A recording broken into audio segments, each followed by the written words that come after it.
Welcome to Buckeyes Tomorrow Morning for Tuesday, March 18th. I'm your host, Tom Orr. The Texas game in 165 days, the game against Michigan in 256 days. If you're planning your next event, make it unforgettable with Grateful Griddle, Columbus's favorite food truck, serving up smash burgers, gourmet sandwiches, and good vibes. Book your catering today at GratefulGriddleOH.com. The vibes were very good inside the Woody Hayes Athletic Center on Monday morning as the Buckeyes opened spring practice for the 2025 football season. Our whole team from Buckeye Huddle was there. We had lots of coverage, lots of photos, videos, inside analysis, all that good stuff, all at BuckeyeHuddle.com and YouTube.com/BuckeyeHuddle. You can find all of that coverage there. We had, Tony and I did a live instant reaction show on the Buckeye Weekly podcast feed, so you can get all of our insight and analysis on what we saw, what we heard, what we learned during that practice on the Buckeye Weekly feed, and you can find that on our YouTube channel as well. On today's show, you're going to get to hear from Ohio State head coach Ryan Day. He had an extra long press conference following that first practice. This is just going to be part one. You're actually going to get part two tomorrow. There was a ton of interesting stuff. A lot of talk about the quarterbacks, somewhat unsurprisingly, but a lot of other really interesting stuff as well. And so we're just going to split this up into two shows because this is going to be a longer than usual show, and tomorrow's will probably be as well, but that's okay. Too much Ohio State football content is not actually a problem. So, all right, so let's start with Ryan Day's thoughts on the race for the quarterback job. Is there any sort of pecking order? What's the plan there for this spring? No, right now, we're going to roll those guys like we did last year. And today was just to get moving around, our first day off of spring break, and we wanted to get going. We're going to do spring practice in 4 weeks. Usually we do it in 5. We would typically start the week before spring break. We decided to push that back because of how late the season ended. So today we wanted to just make sure we're getting guys moving around. Didn't want to get any soft tissue or anything like that. Just to start, we'll take tomorrow, and then Wednesday, we'll do more against each other, and then ramp it up again on Friday. And then from there on out, the cadence will be Monday, Tuesday, Thursday, Saturday, going all the way to Saturday to the spring game. And we're going to assess it and try to do as much as we can that day, even though we're calling it a showcase. We're going to try to do as much as we can during that game based on health and those type of things. So I think it's important for some of our guys to get on the field and going back to the quarterback situation and want to see what that looks like on the field in front of the great crowd. Because our first game is against Texas this year, so we got to come out of the gates running. This is the first time that Ryan Day has been in the position of having to defend a national championship. So now they've sort of turned the page now from that national championship season. They're sort of resetting things and now starting to sort of get guys, the new guys especially, acclimated to what it takes to get there. So what goes into all of that? We had a meeting early on with our leadership committee, and one of the first things we had as we go through our first presentation of how we want to talk to our team during the winter program. And Mick and I, show the presentation to leadership group and look for feedback. If they agree, if they don't agree, if they want to add things, delete things, and we have discussion. And one of the first things was reinforce the culture. And after the end of the meeting, it was we have to rebuild the culture because this team hasn't done anything. There's guys on this team that don't know the culture yet. They were fortunate enough to be with the team during the last 2 games, which was great to see. And I give a lot of credit to the seniors who last year really embraced them coming to be a part of the program. I've seen it before in years past where there's a little bit of a feeling, well, they're not really part of our team. We've put all the work in, it's a little bit of a distraction. Our older guys felt like it was good to allow them to see what the brotherhood's all about, to pass down what it means to be a Buckeye and our culture, introduce them to that. And so I thought that was great, but the leaders of this group decided that, they want to take some of the stuff down, some of the national championship things down in the facility because they realized we didn't win a national championship. Last year's team did. And that was a good start because that's the right mentality to have, is that we got to start this thing from scratch and build from there. One of the things we noticed during practice on Monday, it was just day one, but the Buckeyes were already sort of shuffling guys back and forth between the boundary and field positions in the safety spots. So is that something that is just kind of we'll try something different for the first day of spring practice? Or is that something they're really looking at doing again this year? That was a question from our buddy Tony Gerderman, so you hear the answer to that. And then a quick follow-up from Tony as well. We're going to look at it and see what makes the most sense. With the nickel position, the adjuster and the bandit. And that was sort of, how we identified it last year with Jordan and Lathan and Caleb. Well, now it's going to be a little bit different. So, we want to put those guys in position to be as successful as we possibly can. As you noticed later in the season, Caleb found himself playing a little bit more down where the nickel used to be, and Jordan was playing a little bit, more safety position. So it was good to have some ability to change, the job descriptions and have versatility. And so we'll do the same, but this year, a little bit different bodies in there. So, we want to have the flexibility to adjust. And then just like on offense, it's the same thing on defense. We want to put our players in a position to be successful. And I thought one of the best things we did in the second half of the season was do that. In particular with Caleb, we put him more towards the action, and he had more of an impact on the game. So we need to do that on defense this year based on who we have. And so we're going to look at, field boundary, strong, weak, left, right, all the above. Do you think there's a scenario where he's more boundary this year than he was last year even? I don't know about that. I guess there could be a situation for sure, but as you guys can imagine, we want him involved in as many plays as we can. So we're going to get him there. And I guess if there's some boundary stuff, I guess, but to me, he's going to be more involved with some of the other stuff, I would think. There were some interesting new faces out there with the Buckeyes when practice opened on Monday. One of them was Nate Ebner. You may remember him. He was a former walk-on, or probably a decade or more back. And then he was an NFL player for a while, also a former rugby player. So what does he bring to the staff? You'll hear Ryan Day's answer on that, and then a follow-up from Dan Hope of 11 Warriors. Well, he brings credibility, first off. This is a guy who was really self-made, as you know, and turned out to have a great career in the NFL and was a big part of special teams. So, he can have an impact on the safety room. He can have an impact on special teams, and somebody that's now trying to make the transition from being a player to coach. So great to have him around. You have as many, former Buckeyes, guys who played in the NFL as you do here. Just what kind of benefit does that give to this team? Well, I think it just, again, builds, culture. It guys understand what it means. There's experience, especially guys who have walked in those shoes before, who have, gone through the process of playing at Ohio State. This is unlike any other place. So, they've won games, they've lost games, they've grown. They get to tell their story of when they were in those same, shoes. And I think it makes a big difference. Take a guy like Nate or James or Hart, and also their experience of playing in the NFL and making that transition. So there's just a lot of credibility when those guys speak. But you always want to make sure you surround yourself with guys that love being Buckeyes, that love being around Ohio State. And to me, that's what's really important. There were a lot of benefits to Ohio State's extended playoff run, one of which obviously was, hey, they won the national championship. But another one that's maybe going to pay some dividends in the future and might be paying some dividends now is the fact that a lot of those early enrolling true freshmen and even some of the guys transferring in from other schools, they get a chance to go through a bunch of practices with Ohio State, get a sense for what it takes to practice at an Ohio State level, what the culture is, all that kind of stuff. So is Ryan Day seeing any kind of a difference in the true freshmen who've gotten that experience already? Just the fact that they've already been through practices.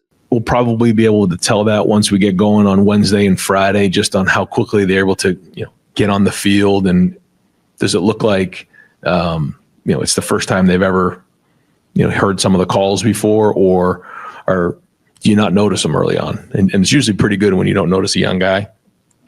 I don't know that until we actually get on the field. But I know in terms of the expectation of 4 to 6, A to B +2, the preparation, how we handle ourselves in meetings, I think all of those things were really good for those guys to see. How that translates right now to practice, the first week of practice in the spring is yet to be seen. They're still young. They're still trying to figure it out. But I know for sure, once we get going in August, they're going to be much further along than most, because they did have those couple weeks, and now they're jumping into it in the spring here at mid-year. We always talk about the benefits you get from being a member at BuckeyeHuddle.com. One of them is we have lots of insider information that we don't always share on these shows. A recent example of that, for example, is Tony Gerdeman did a bunch of reporting last week about some changes we were expecting to see during spring practices. And one of them was that Austin Siereveld was going to be working at left tackle. Well, lo and behold, guess what? Practice opened on Monday, and Austin Siereveld was working at left tackle. So okay, Ryan Day, is that something you're just sort of trying out, or is that something you're hoping he wins the left tackle job? What's the deal there? Now that we're going to a roster of 105, it looks like that's where we're headed. Then we have to have versatility, and guys have to be able to play multiple positions. You saw that happen with Donovan. You saw it happen with Carson this year. You've seen it happen with a lot of our guys, and so we want to be able to teach guys in dual roles this year. I think it's important, and not just on the offensive line. If you're a tight end, you need to be able to play receiver. So maybe a tight end can learn protection and line up in the backfield. A receiver like Brandon Ennis can line up in the backfield and take a handoff. You think about Xavier Johnson, you think about the run we've made late in the season. Guys have had to move and play multiple positions. I think you find that sometimes in the NFL. The difference here is that we're not going to be able to sign people off of waivers. At 105, that's tough, because when you look at the NFL, people are going to say, well, they have a 56-man roster, but the truth is when they bring guys in and send guys onto waivers, most teams are in the north of 115, 120 of guys in the building and out of the building. Well, if you only have 105 guys to work with, and some of those guys are young freshmen, then you have to have versatility in all those positions. So that's an example of a position that we're making sure guys play multiple positions. And we've seen Austin play guard. We want him to play some tackle. We want Luke to play guard. We want him to play some center. We want Tegra to be able to move around. It'll give us more versatility, especially late in the season. Ohio State obviously won that national championship just a couple of months ago. But guess what? The expectations around Columbus haven't changed. The general sentiment is, okay, you won that one. That's great. Can you do it again? So now you've got a little bit of a different challenge than you've had in previous years. You also lost a bunch of leaders off of that team, all those seniors who graduated. They are all gone. Now you got to develop some new leaders. So with the expectations being the same, new leaders needed. How do you teach those guys? How do you teach those guys to be leaders? Are you planning on reading a book, something like that? This is a question from Rob Aller from the Columbus Dispatch, and Ryan Day's answer. Ryan Day seemed a little bit surprised by that suggestion, but you'll hear why. Actually, yeah, we are going to do that. The guys don't know that yet, so I'm not going to get into it. But I do actually have a book that I've picked out that I think is good, and I'm not going to, until I hand it to the guys, I won't say it, but it'll be probably over the next couple of weeks. It's funny you say that, because we haven't really done that before, but I think it's important, and I think it's a good project for our guys. But the guys have to step up, and I think that's one of the things that I know you've heard me talk about it a lot. But what we do in our off season and what Mick does, in the weight room, it's our backbone, because he's constantly placing guys in situations to be leaders. And in order to be a leader, it's one thing to do your job, but you have to bring people with you. And how do you bring people with you? You build trust, and then you inspire and motivate them to bring with you, but your voice has to be heard. And so where do you do that? You got to get on the field. You got to, Coach Mick's got to do it in the weight room, where, you get up in front of all these men and you speak and you motivate them. And the first few times it's a little clunky, just like being a coach, you get in front of a group of people, but the more you do it, the more you have courage to get up in front of your teammates and your peers and drive them. Then that's what leadership's about. And so we know how important leadership is, and these guys have embraced that. They saw it, and I think that's, whether it's the quarterbacks or on defense. There were so many great examples last year of what really good leadership is. So they know what it looks like. Now some of these guys have to step out of their comfort zone and take on that new role. And the day of the celebration here on that Sunday, we had our last team meeting, which is something we typically don't get a chance to do. And we had our champions meeting, which is something, again, in the last game, you typically don't have a chance to do. So we celebrated the champions. And then everybody who sits in here, as you guys know, the young guys are down here. I mean, the older guys are down here, younger guys are in the back. I had all the guys who are leaving next year stand up here, and everybody had to move down into a different seat. And it was a little bit of a kind of like a ceremony. Like, you're now going from being a junior to being a senior that we're counting on to be a leader. You're now going from being a freshman to a guy who has to step up as a sophomore and get on the field. Or now your role has physically changed in the room by moving down in the team room. And I thought that was important. And I shared with them that this was the standard. This is what it's supposed to look like. These guys right here, what they went through along their career, how many of them stuck with the program and showed leadership. And when do you show leadership in defining moments when it's the hardest? So those are all the conversations we've had up to this point. We got to go do it with this new group. We're trying not to talk about last year's group, but it is good to have that example moving forward of what it's supposed to look like. Well, year after year, there is an Ohio State quarterback battle, and always that battle seems to go into the fall. It just, no matter what, it doesn't matter if it's Justin Fields against a whole bunch of people who are very much not Justin Fields. That quarterback battle always seems to drag on into fall camp before they officially announce the starter. Is that something that just has to happen every year as a matter of process, or is that something that might be able to be settled in the spring? You'll hear the answer to that, and then a follow-up from Stephen Means of Cleveland.com. Yeah, I can't tell you that I've felt that since I've been here. I think there's been leaders in the clubhouse, and we've told guys that, like, when it was between Dwayne and Joe, it was close, but Dwayne did have the upper hand, and we let both of those guys know that. And, I think we're pretty transparent when it comes to it, but there's also, a lot of football to be played in August. And so, I think back on where guys are at in the spring and then where they come, and even think about where Will was at this time last year and where he got to by the end of the season, or even where he got to by August. That was a huge jump. So we try not to make hasty decisions. We try to make sure we're thorough, but if somebody's that much further ahead, then someone's that much further ahead. What is the difference between, essentially, like you said, you had leaders in the clubhouse before, but not to the point that they got to the finish line. What is that difference that you see from the guy being leader at the end of the spring, quote unquote, versus you stamp him with that approval in fall camp? What is that jump they usually have to do? Well, I think in spring you have 15 practices, and a good portion of the 15 practices are guys learning and growing, and the number one job for each individual player is to get better individually, and then we start to come together as a team. And so, we will have some team opportunities in the spring, but a lot of it is individually getting better. It's 7-on-7, it's teamwork, it's more segmented. Teamwork is usually a blitz period, a second and long, a third down, a red zone, things like that, and we're learning and we're teaching. Once we get into the summer, it's a little bit more move it. It's a little bit more situational. You start to feel a little bit more what it's going to look like in the game. You still don't know what an impact someone's going to have with their feet as a quarterback. It's the same thing at running back. It's hard to judge, especially coming out of the spring. So I just think that first off, there's more practices in the preseason. And secondly, it's a little bit more game-like and you're further along. There's been a lot of talk already this spring about what the coaching staff wants to see out of the quarterbacks and decision-making, leadership, and all that kind of stuff. What about their mentalities? What's the mentality they're looking for out of the quarterbacks this spring? Do they want the guys who are just coming out there and saying, I'm going to win this job? Or is there something else they're looking for there? It's easy for people on the outside, family members, friends, agents, things like that, mentors, go win the job. Well, there's so much that comes with winning the job. And as you guys know, the quarterback position, there's just so much that goes with it. So to me, it's the process of understanding how to get better and then continually working. And when you make a mistake, you learn from that mistake and you grow quickly. And a lot of it has to do with their preparation. When a guy walks into the huddle or walks into that practice, you can tell if he's prepared or not.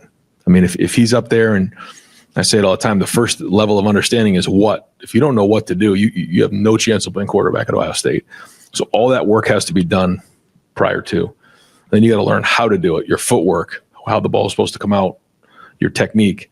And then why are we doing it? Why are we calling this play? Why are we calling 4 verticals? Why are we calling a crossing route? Like all those things. And then you got to go put it on the field, and you're still going to make mistakes, and you got to keep growing from it. So it's just understanding that the process is going to be a battle, but like you have to make sure when you walk in that building every day that you're prepared. You also have to throw it out there and make sure that you understand you're going to fail, but that you have to learn quickly. And if you're continually making the same mistakes over and over again, it's going to take longer to get to where you want to be and win the job.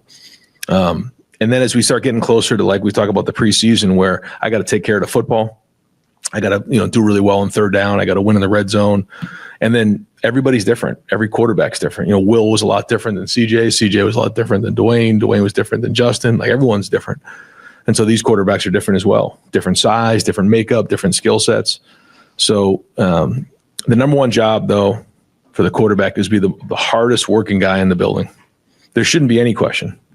Like if someone says, who's the hardest working guy? It should be the quarterback. If it's somebody else, like that's a problem, because they should be the first one in the building and the last one to leave. And then they have to be tough. If it's 4th and 2 against Texas, like we got to find a way to get 3 yards. That's the bottom line. And those guys understand that. They know it. Mick reinforces it in the weight room daily. But those are some of the things that we talk about at quarterback. And finally, for part one, get a little bit of an evaluation of those quarterbacks following the first day of spring ball. This was, this is one of those questions that you hear and it's kind of like, yeah, he's going to give a kind of vague answer. No, this was a great answer from Ryan Day. A little personality here from him as he sort of discusses the answer to that question. Yeah, I mean, I'm never happy coming out of the first day. So, and it's funny, I actually had a chance to go and visit some different schools with my son, and I didn't watch any practices. I just kind of took myself out of those situations and let my son do it. But after talking to the coaches, like after day 2 or day 3, I'm like, you feel like you're not going to win a game, right? Is that typically how it goes? The first 2 or 3 days of practice, like, thank God you told me that, because I just literally walked off the field thinking we will not win a game all season. So the first few days of spring practice are always brutal when it comes to that, especially with quarterbacks, because that's what I'm always watching.